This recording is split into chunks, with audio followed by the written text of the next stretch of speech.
All right, welcome back. Let's finish up this grind. We have B and C. B, I'm going to spoil it right away, is exactly the same as part 3, but we'll see why. And then C is going to be also, the same grind as before, but we're going to chop it up, and hopefully we learned our lesson about not forgetting squares. And by we, I mean me. So we begin with the household inflation expectation. As always, we're going to have that the household sets its optimum expectation to be the optimum expectation of the bank, which it knows how to solve for. But we assume that the household does not know epsilon and nu. We've been making this assumption all along when we took expectations on the household and we got rid of the epsilon. But now I'm just going to try to be more rigorous after that disaster in the last video about information sets. And I encourage you guys to be as rigorous as possible about this as well. So we set that expected pi star is equal to pi star, which is delta m star plus nu, and that's equal to a lambda over 1 plus a squared lambda squared. Did I write that incorrectly? Yes, I did. It should not be squared. This is wrong. I apologize. I wrote that from memory. But seeing it there, it made me realize it wasn't right. So it's going to be 1 plus a squared lambda. Okay. 1 plus a, and this is a 2, not a indecipherable squiggle. 1 plus a squared lambda k plus, let's do k minus yn, because we like to put these together, plus expected pi, minus epsilon, close parentheses, minus nu. Okay, and so we need to solve for expected pi star, so we're going to take it over to the left. Multiplying, there's an a here. Man, there's an a there. Let me double check. Yes, okay. So we end up with 1 minus a squared lambda over 1 plus a squared lambda expected pi, optimum expectation, is equal to a lambda over 1 plus a squared lambda k minus yn minus epsilon minus nu. And then here we'll do the rewrite trick. We'll just get 1 over 1 plus a squared lambda. 1 over 1 plus a squared lambda expected pi star equals that. And then we'll just take, we'll cancel the two sides. So this will cancel with the 1 plus a squared lambda on the right. So we'll just get a lambda k minus yn minus epsilon plus, good grief, plus nu over 1 plus a squared lambda. Now we take the expectations on the right hand side, and we have no cross terms, so we just need to set all of our random variables to 0 because that's the mean. So the expectation here will be 0. We'll get a lambda k minus yn. All that's deterministic, and then this is 0. So there you go. This is precisely what we had previously. Right? So let's add that to our list of equations. The expectation of pi star is equal to a lambda k minus yn. Okay. So let's chug on to part C, which asks for the social loss. I'm just going to get rid of all this because we've done that computation, I think, 70 times now. Okay, C. We know that the social loss is going to be the central bank loss, is going to be the utility of the central bank, because the household utility equals 0 in the optimum, where we are. So what we actually want to know is the expected central bank utility, given that pi equals pi star and expected pi equals expected pi star. Right? We want to solve this at the optimum. So we know that UCB is minus 1/2 lambda y minus k squared minus 1/2 pi squared. We want the expectation of this because y and pi are both random variables.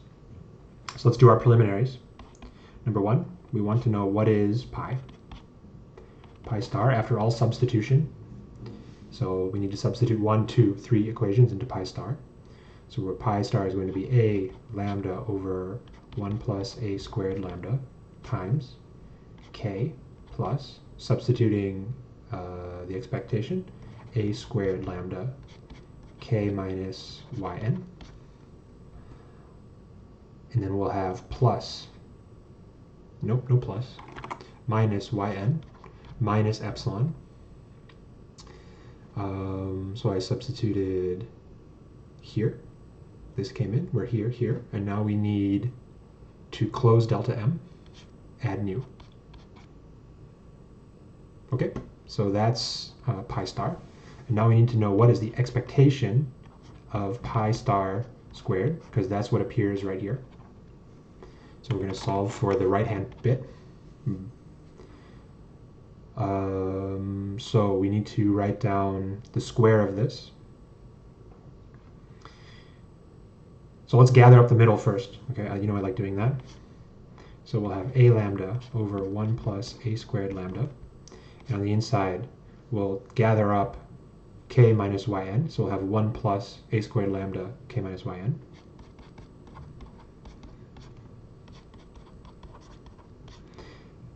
Minus epsilon, close parenthesis, plus nu.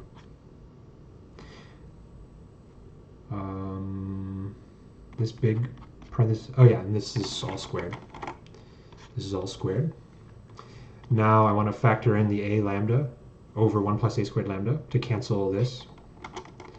So we'll get, let's write down my expectation operator. I kind of omitted that the first time. A lambda k minus yn minus a lambda over 1 plus a squared lambda epsilon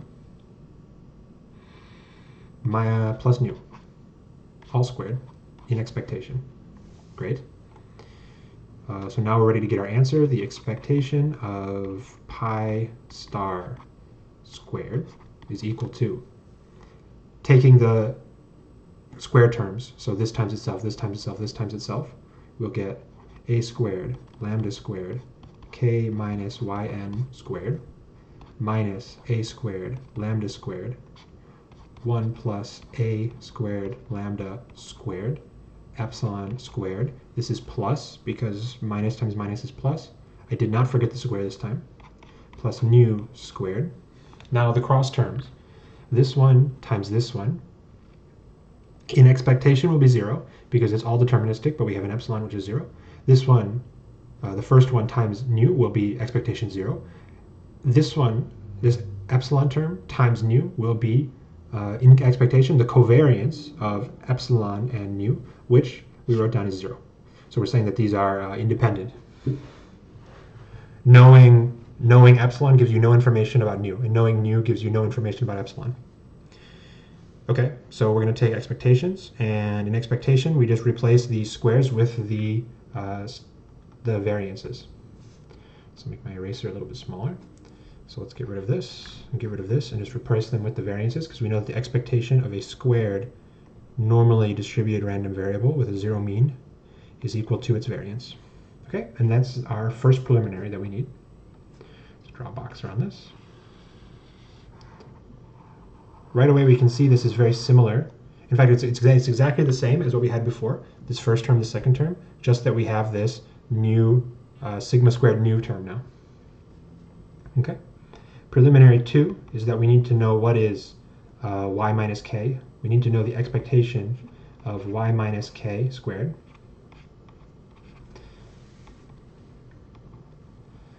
Okay. So let's solve that. We have y is equal to, so this is going to be equal to the expectation of y is yn minus a Now, we did something helpful up here already. Well, I guess we'll just do it. Because we need to solve for pi minus expected pi. I guess we'll just do that as a separate preliminary. Plus epsilon. So this is y minus k squared. Okay, so we need to know what is this, because that's a bunch of stuff we need to plug in and solve for. So, segue. Segue. Pi minus expected pi. We have delta m plus nu, so that's a lambda over 1 plus a squared lambda. And then k plus a squared lambda k minus yn minus yn minus epsilon. So that's the pi part. That's the delta m part plus nu. That's pi star minus a lambda k minus yn. This, after we gather, will simplify, so we can gather some terms. Let me scroll down a bit. Let me scroll down. We can gather the k minus yn terms like usual. So we get a lambda over 1 plus a squared lambda. And now we'll get 1 plus a squared lambda k minus yn. Minus epsilon, close parenthesis, plus nu minus a lambda k minus yn. Okay, and then we'll multiply through, so we'll get a lambda k minus yn minus a lambda 1 plus a squared lambda epsilon plus nu minus a lambda k minus yn, and now we see that pi minus the expectation of pi in the optimum is equal to nu minus a lambda over 1 plus a squared lambda epsilon.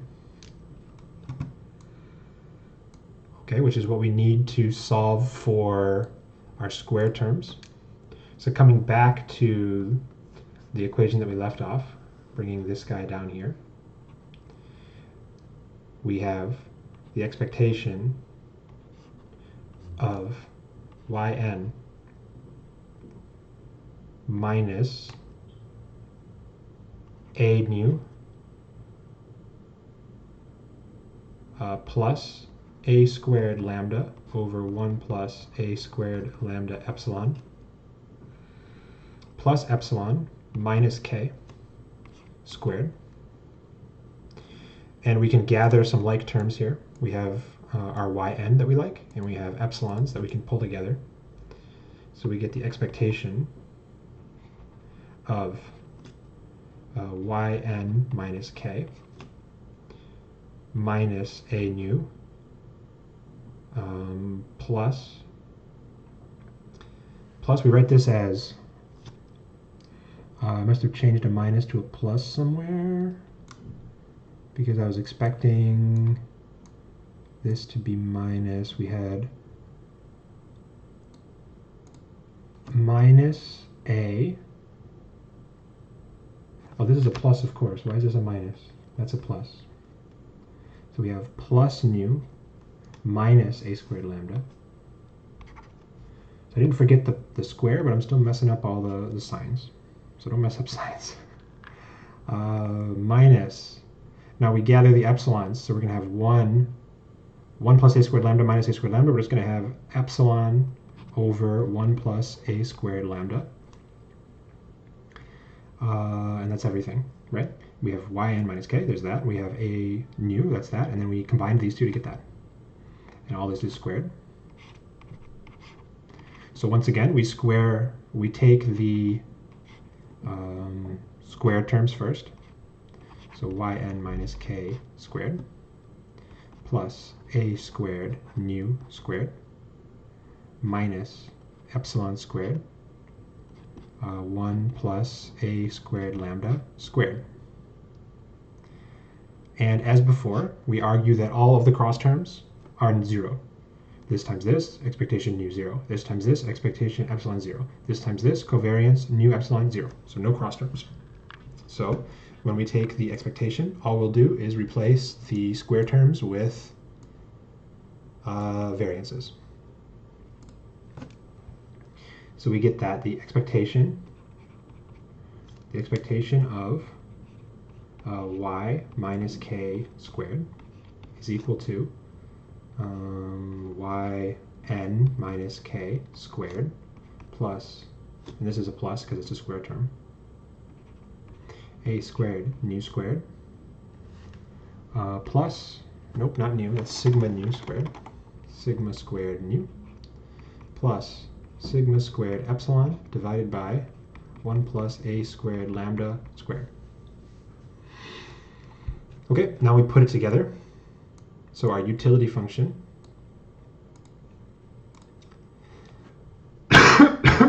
excuse me, our utility function for the expected utility for the central bank is going to be minus 1/2, factor it out, expected this, so yn minus k squared plus a squared sigma squared nu plus sigma squared epsilon over 1 plus a squared lambda squared.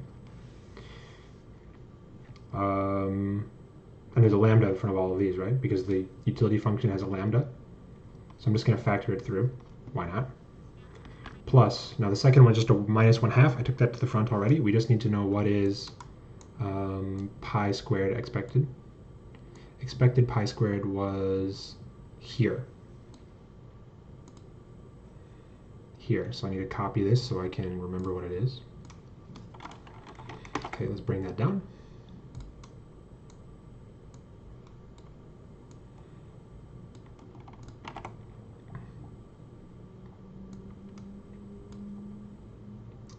Plus this, which I will recopy. We get a squared lambda squared k minus yn squared plus a squared lambda squared over 1 plus a squared lambda squared sigma squared epsilon plus sigma squared nu, close parentheses. Okay. Get rid of this now. And now we're done. This is like the stopping point. But we need to make the simplifications because we expect there to be 3 terms. There should be a term for k minus yn. There should be a term for each sigma. So we can start by gathering the yn minus k's. And you can flip this around because the square function is symmetric. So we'll have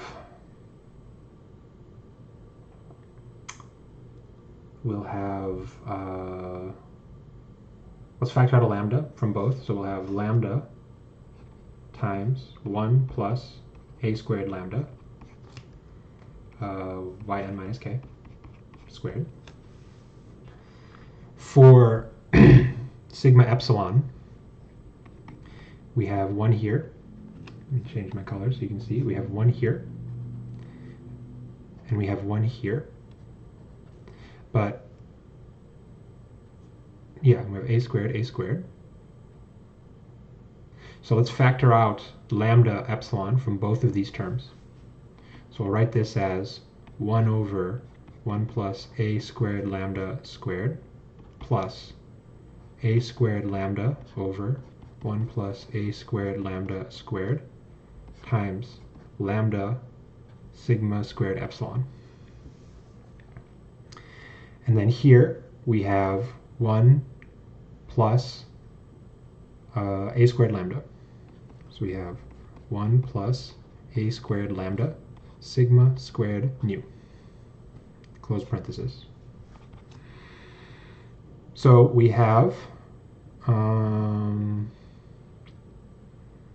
let's factor out a lambda from these 2 parts. So we're going to split it into two pieces. We'll have 1/2 minus 1/2 lambda times 1 plus a squared lambda yn minus k. Here, I'm going to add these together, and then we'll have 1 plus a squared lambda over 1 plus a squared lambda squared, so I can cancel one of the squares. So we'll just have 1 over 1 plus a squared lambda, and that'll be sigma squared epsilon on top. And you see, this is exactly what we had. This was our answer for the first part, remember? For the case where we did not have the instrument noise. But then we also subtract 1/2 times 1 plus a squared lambda sigma squared nu. So, as expected, again, whenever you extend a model, you see, can I recover the unextended version? Yes, you can. This is exactly the answer to part 3 without the nu. Right? And then all we do is we add on an additional social loss that's proportional to the variance in the instrument. So for this extended model, the loss to the society for the discretionary policy is exactly equal to the discretionary policy loss that we saw in the case where the bank has perfect control over the instrument, except there's additional loss that comes from the bank's imperfect control. So this should make perfect sense that not only do we lose welfare because the bank is trying to game the system and they're thwarted by the households. That's what all this first part is. But then we also have this second part that says, well, the bank can't even do a good job of it. So the more variance there is and the less good job they are able to do to control inflation, the more social loss there will be. Okay, so I hope that all makes sense. And this problem set was quite long, but it's a lot of practice with algebra, and you are now all perfect experts on Barrow-Gordon.